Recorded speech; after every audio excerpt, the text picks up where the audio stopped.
Dalam hidup, setiap manusia membawa luka yang tidak pernah terlihat oleh mata orang lain. Ada yang memikul beban sunyi, ada yang menyimpan mimpi yang belum berani disentuh, dan ada juga yang merasa dirinya tersesat.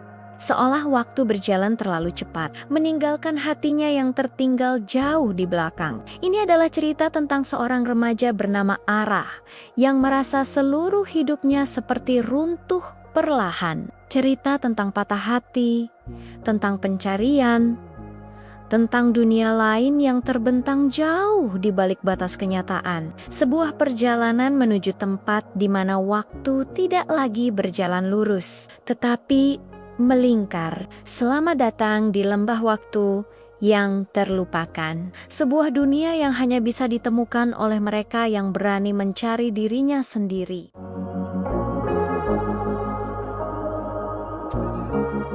Arah tinggal di sebuah dusun kecil bernama Mirval. Setiap pagi, ia bangun dengan perasaan yang sama.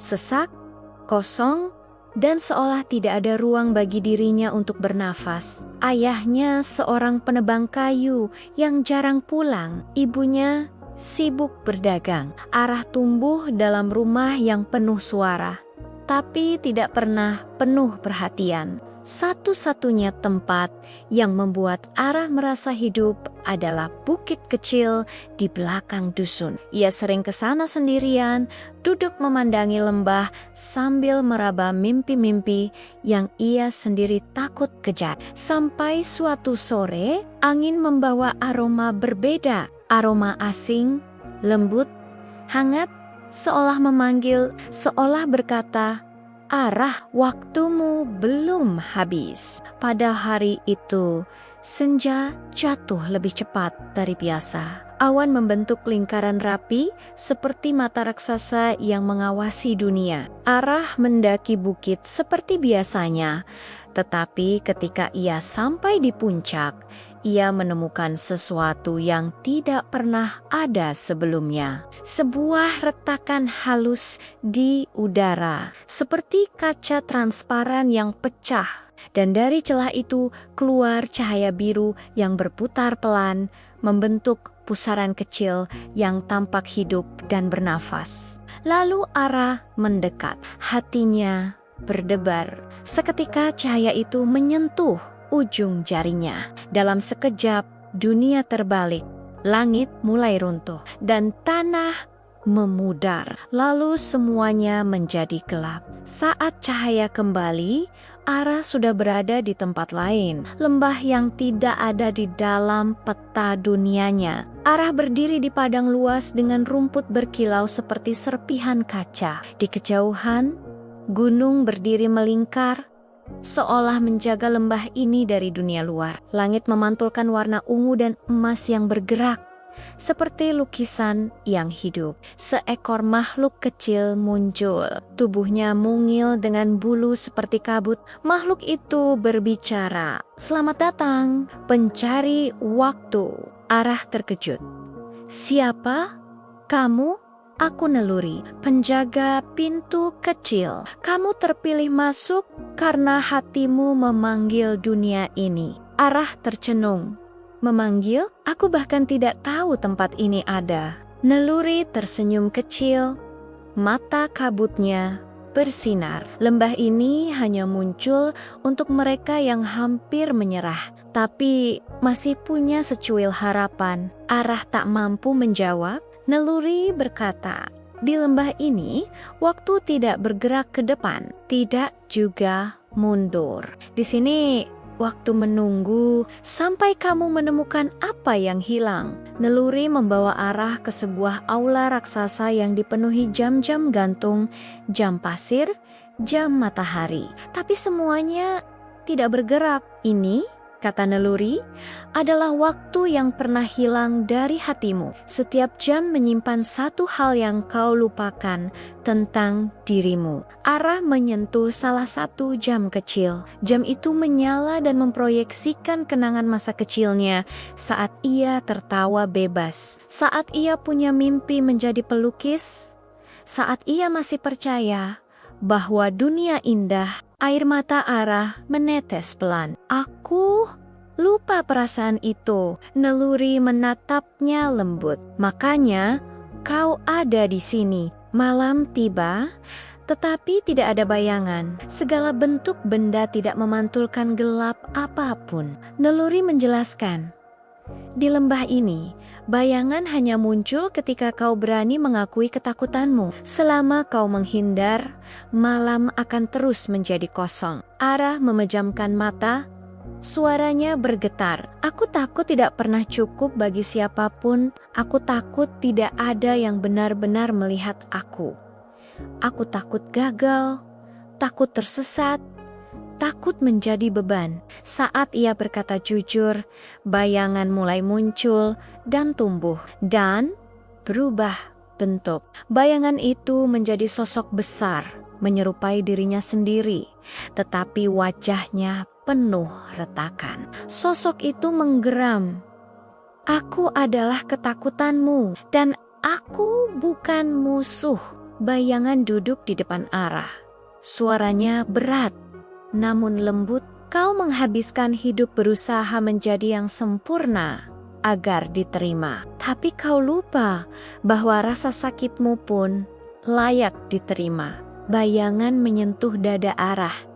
Hatimu terlalu penuh luka, tapi kau selalu memaksa berjalan sendiri. Lalu Arah menangis. Apa yang harus aku lakukan? Jangan lagi melarikan diri dariku. Rangkul aku bagian dari dirimu. Dengan gemetar, Arah memeluk bayangannya, dan saat ia melakukannya, wujud gelap itu berubah menjadi cahaya emas sebelum menghilang. Naluri muncul dari kejauhan. Kau baru saja melewati gerbang pertama. Arah dan Naluri melanjutkan perjalanan menuju sungai transparan yang arusnya bergerak mundur. Ini sungai ingatan. Jika kau masuk, kau akan melihat masa lalu seperti aliran air. Arah menyentuh permukaan air, dan tubuhnya ditarik masuk. Ia melihat dirinya kecil sedang menggambar di lantai rumah. Wajahnya ceria. Ia melihat saat ia pertama patah hati. Ia melihat malam ketika ia diam-diam menangis karena merasa tidak berguna. Setiap ingatan terasa hangat, sekaligus menyakitkan. Di akhir arus sungai, ia melihat sosok dirinya saat ini, berdiri sendirian. Sungai itu berkata dengan suara lembut, Arah, kau tidak sendirian karena dunia membencimu. Kau sendirian karena kau belum mencintai dirimu. Perjalanan semakin berat. Arah harus mendaki gunung raksasa yang puncaknya menyentuh awan. Namun Naluri tidak ikut. Perjalanan ini harus kau lakukan sendiri, katanya. Di tengah pendakian, badai waktu muncul. Angin membawa masa depan yang menakutkan, kegagalan, ketakutan, penolakan. Arah hampir menyerah, namun suara kecil muncul dari dalam dirinya. Kau sudah sejauh ini, jangan berhenti sekarang. Ia melanjutkan pendakian, meski langkahnya gemetar. Dan setelah perjuangan panjang, ia mencapai puncak. Di sana, ia menemukan kursi batu. Pada kursi itu tertulis, duduklah di sini, dengarkan keheninganmu. Arah lalu duduk, dan keheningan itu berbicara. Semua jawaban yang kau cari ada di dirimu. Kau hanya tidak pernah memberi waktu untuk mendengarnya. Cahaya turun dari langit, membentuk sosok perempuan berjubah ungu, seorang penjaga waktu. Lalu ia berkata, Arah, kau telah melewati sungai masa lalu dan badai masa depan. Kini saatnya menghadapi yang paling sulit, dirimu yang sebenarnya. Penjaga waktu membentangkan tangannya dan sebuah cermin besar muncul. Cermin itu tidak memantulkan wajah Arah, tetapi seluruh emosi yang ia simpan bertahun-tahun.